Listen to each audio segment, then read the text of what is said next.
Oke, hello everybody. Di minggu ini kita mempelajari structure unwritten expression ya. Nah, kita ketahui structure unwritten expression itu merupakan section yang kedua ya di soal TOEFL test. Section 1 itu listening comprehension, section yang kedua itu structure unwritten expression, dan section yang ketiga berupa reading comprehension. Nah, untuk section 2 yang kita pelajari ini yaitu structure unwritten expression, jumlah pertanyaannya ada 40 ya, ada 40 pertanyaan, waktu yang diberikan untuk menyelesaikan sekitar 25 menit. Nah, di lesson yang pertama kita mempelajari yang namanya kalimat. Kalimat adalah susunan kata yang berpola minimal subjek dan verb. Oke. Nah, di sini ada beberapa pola bentuk kalimat. Subject verb modifier, subject verb direct object, subject verb complement. Nah, ada 3 pola ya. Subject verb modifier, I sleep in the morning. Subject verb direct object atau objek ya. People need vitamin. Kemudian ada juga subject verb complement. She is an architect. He is handsome. They are in front of my house. Jadi complement itu bisa berupa kata benda, adjektif maupun kata sifat maupun adverb, keterangan ya.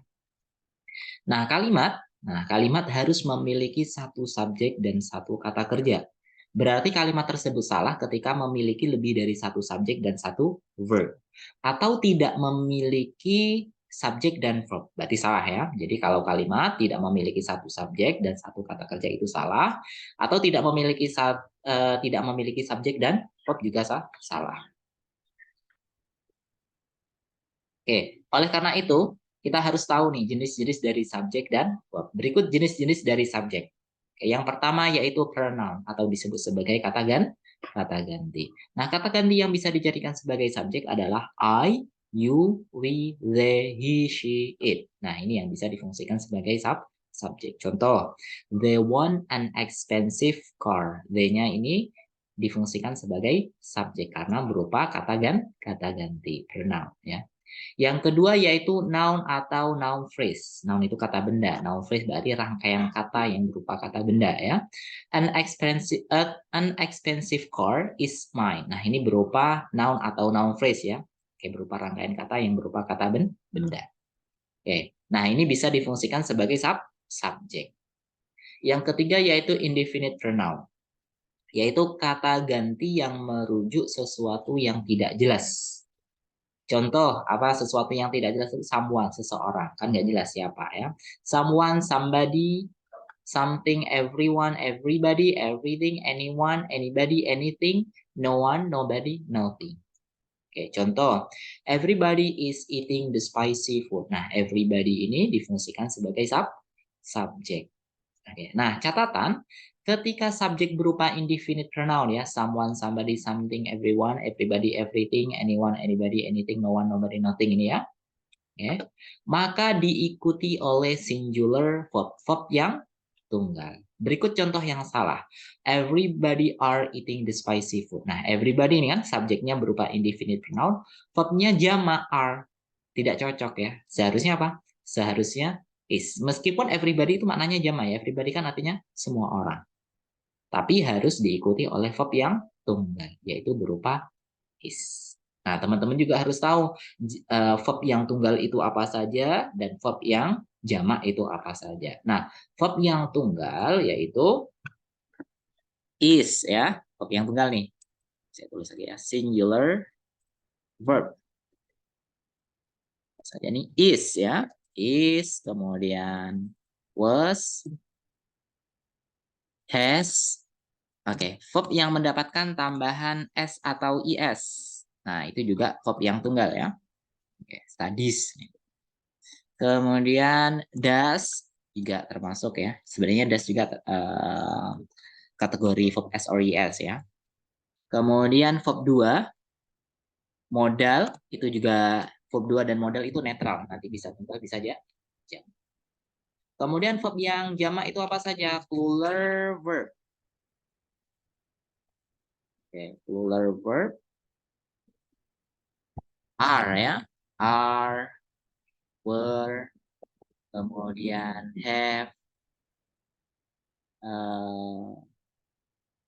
verb 1. Nah, verb 1 itu verb jamak ya. Verb 1 ya.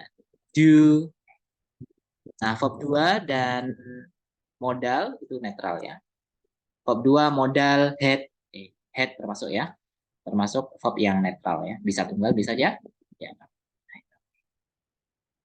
Nah, ini jenis dari singular verb and plural verb. Maka di sini tadi harus berupa is ya. Nggak boleh berupa are. Boleh is, was juga boleh ya. Sesuaikan nanti dengan konteks. Oke, yang keempat yang bisa difungsikan sebagai subjek yaitu gerund atau disebut sebagai verb ing. Gerund sebenarnya terbentuk dari kata kerja ya. Contoh reading a book is my hobby. Membaca sebuah buku adalah bisa. Nah, subjeknya mana? Reading. Readingnya ya, bukan a book-nya, tapi cukup readingnya, gerundnya saja yang difungsikan sebagai subjek. Contoh lagi, visiting many places is my hobby. Nah, visitingnya ini difungsikan sebagai subjek, bukan many place-nya ya, tapi visitingnya. Nah, catatan ketika subjek berupa gerund, maka diikuti oleh singular verb yang tunggal. Maka diikuti oleh verb yang tunggal. Berikut contoh yang salah. Visiting many places are my hobby. Oke, seharusnya apa? Seharusnya yaitu is. Oke, is, was, tadi ya, verb yang tunggal masih ingat ya? Verb yang tunggal tadi, nih ya, verb yang tunggal tadi nih.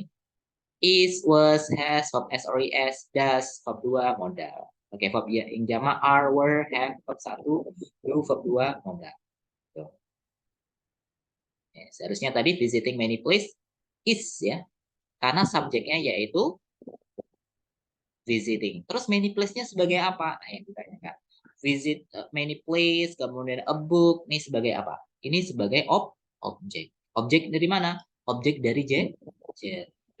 Kok gerund memiliki objek? Karena gerund terbentuk dari kata kerja ya. Sebagaimana kata kerja bisa memiliki objek, bisa tidak ya. Oke, paham ya teman-teman? Kemudian di yang kelima yang bisa difungsikan sebagai subjek yaitu noun clause. Noun clause. Noun clause itu klausa yang difungsikan sebagai subjek. Contoh, that I like coffee is bahwa saya suka kopi itu benar. Nah, polanya nanti seperti ini ya. Ada konektor, ada subjek, ada verb. Bertemu dengan verb. Nah, konektor subjek verbnya ini difungsikan sebagai subjek sentence. That I like coffee is true bahwa saya suka kopi itu. Nah, paham ya, teman-teman? Tadi ada beberapa jenis dari subjek ya. Yang pertama berupa pronoun, kata ganti. Yang kedua noun atau noun phrase. Yang ketiga berupa indefinite pronoun. Yang keempat gerund. Yang kelima noun. Itu yang harus diingat ya, teman-teman. Nah, dengan demikian adjektif. Oke, berarti yang lain ya. Seperti adjektif, handsome, beautiful, smart, dan lain-lain. Dan adverb seperti yesterday, tomorrow, today, in the morning, dan lain-lain. Ini tidak bisa difungsikan sebagai subjek. Adjektif nggak boleh difungsikan sebagai subjek. Adverb juga. Nah, itu ya, teman-teman. Mengenai bentuk jenis-jenis dari subjek. Nah, sekarang the kind of the verb, jenis dari bentuk kata kerja itu apa saja? Oke, ada 10 ya. Yang pertama yaitu be, is, am, are, was, were. Jadi nanti kalau teman-teman menemukan dalam sebuah kalimat ya, ada is, am, are, was, were, itu pasti berupa kata kerja. Contoh, someone is in front of my house. Seseorang berada di depan rumah saya. Nah, is-nya ini berupa kata kerja. Subjeknya mana? Someone ya. Berupa apa tadi? Berupa indefinite pronoun ya. Yang kedua yaitu verb 1 atau disebut sebagai infinitive. Oke, infinitive itu kata kerja yang tidak mendapatkan tambahan apapun ya, masih murni ya.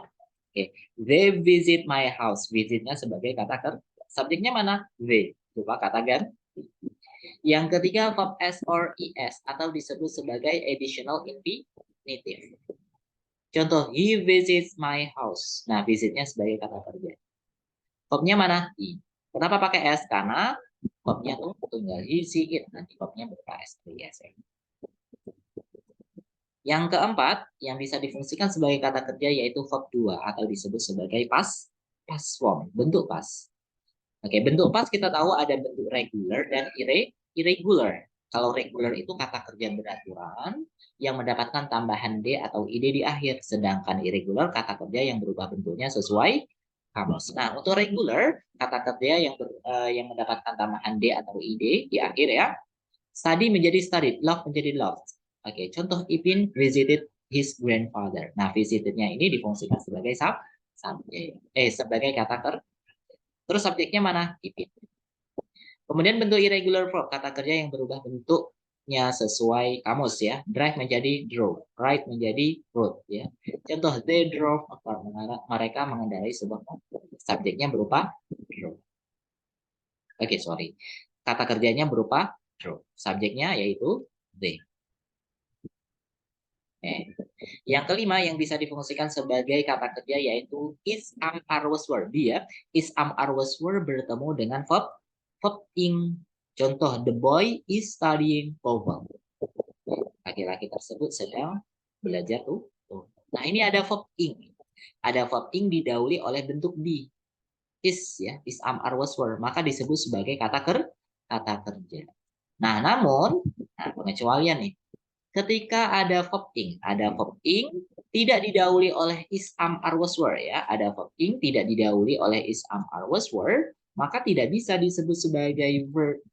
Contoh, the boy studying TOEFL is my friend. Nah, ini ada studying ya, ada verb ing. Namun tidak diawali oleh bentuk be, maka ini bukan kata kerja. Melainkan apa nanti? Nah, berarti subjeknya the boy, verbnya mana? Is ya. Ingat ya, dalam satu kalimat hanya memiliki satu subjek dan satu. Ya, ini subjeknya, ini verbnya. Terus tadinya sebagai apa? Sebagai adjektif, bukan kata kerja yang jelas ya. Oke.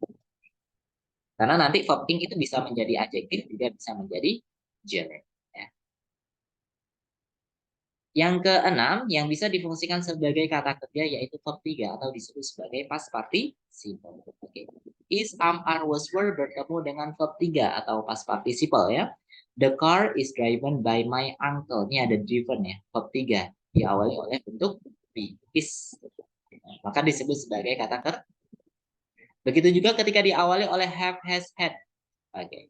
Everybody has visited my house. Oke. Has visited ya. Nah, visitednya diawali oleh bentuk has. Maka disebut sebagai apa? Kenapa di sini has?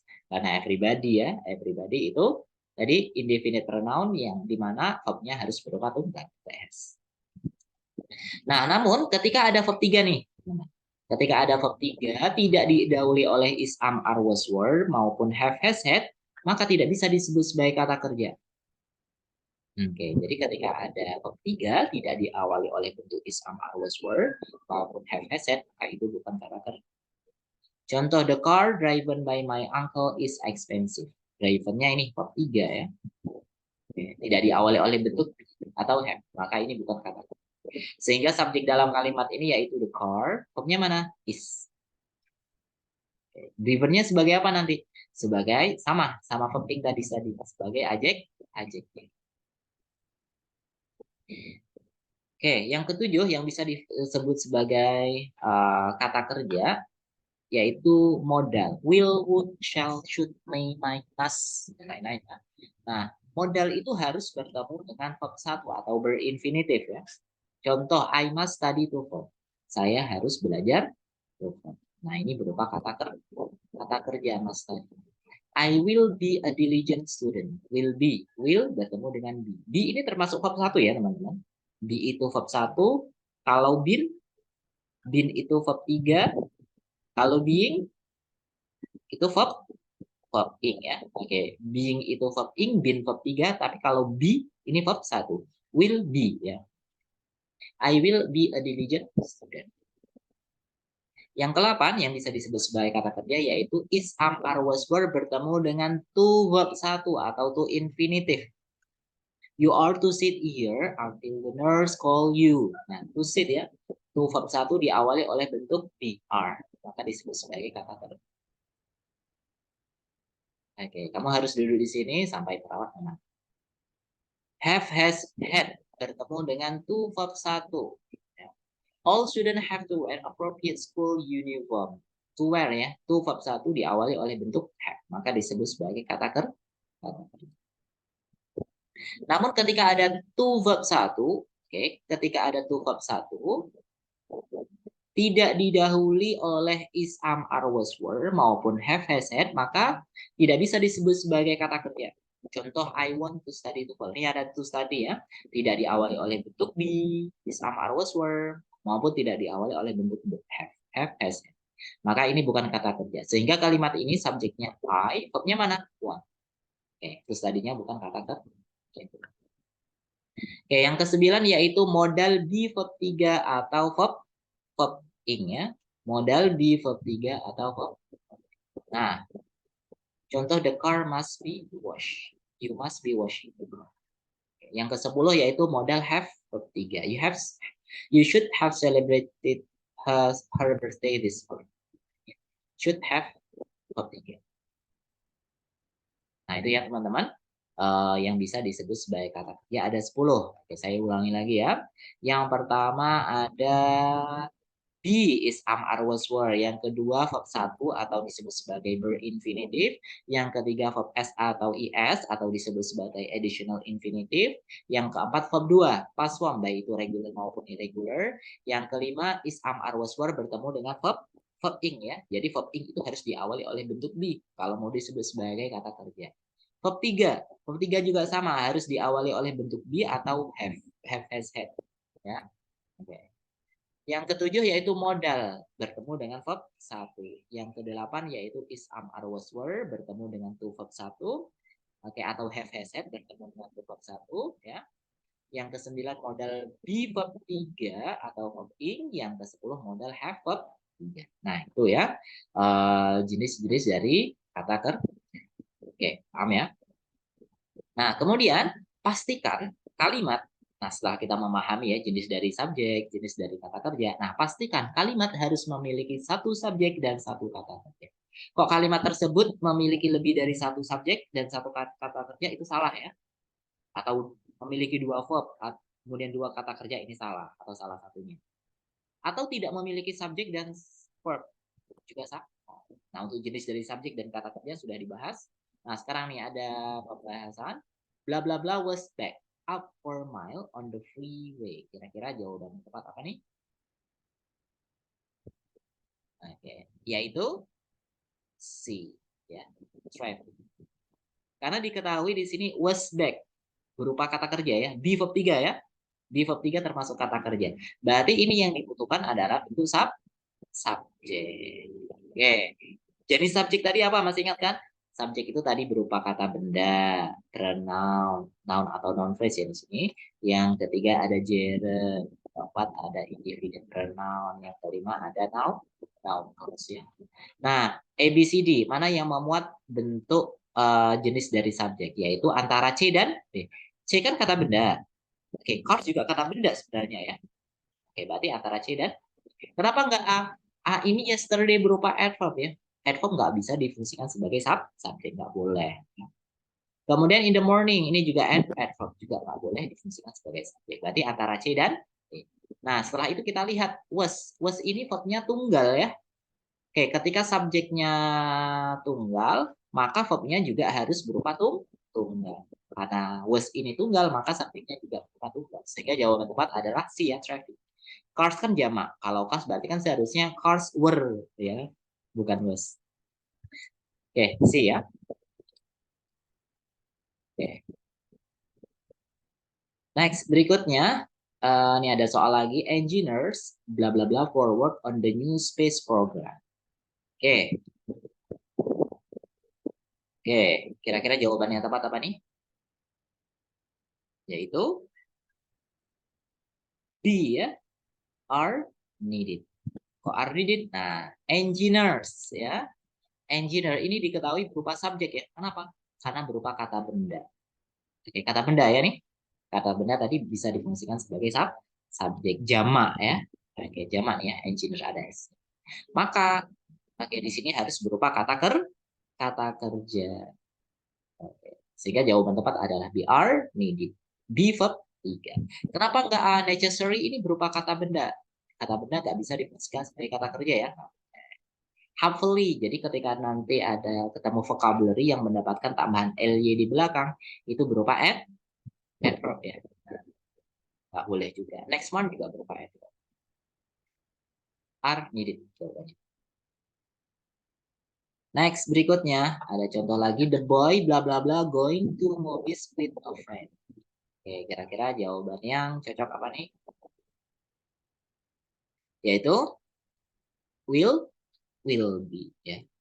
Nah, diketahui the boy ini berupa subjek ya.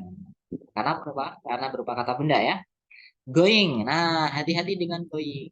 Going tadi kan kalau mau disebut sebagai kata kerja harus diawali oleh bentuk be. Is, am, are, was, were atau be juga. Sehingga jawaban tepat adalah will. Kenapa enggak A? Kalau A nanti double subject, the boy kan subjek, he subjek lagi, double subjek nggak boleh. Dalam satu kalimat nggak boleh memiliki lebih dari satu subjek atau satu kata. Kalau B double subjek lagi. Kalau C double ing nanti nggak cocok juga ya. Oke, sehingga jawaban tepat adalah will. Modal B verb ing gitu ya. Oke, paham kan teman-teman? Nah, sekarang kita masuk exercise 1. Oke, exercise 1. Number 1, the answer is incorrect. Jadi untuk soal 1 sampai 10 ini kita diminta untuk menjawab pertanyaan berupa correct or incorrect.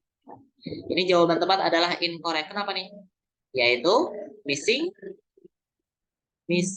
subject. Nah, kita baca ya. Last week when ini kan kata kerja ya. Verb 2. Oke, verb 2 tadi termasuk kata kerja. Fishing for trout at the nearby mountain lake. Jawaban tepat adalah incorrect. Kenapa? Missing subject. Nggak ada subjeknya ya. Last week ini kan adverb ya.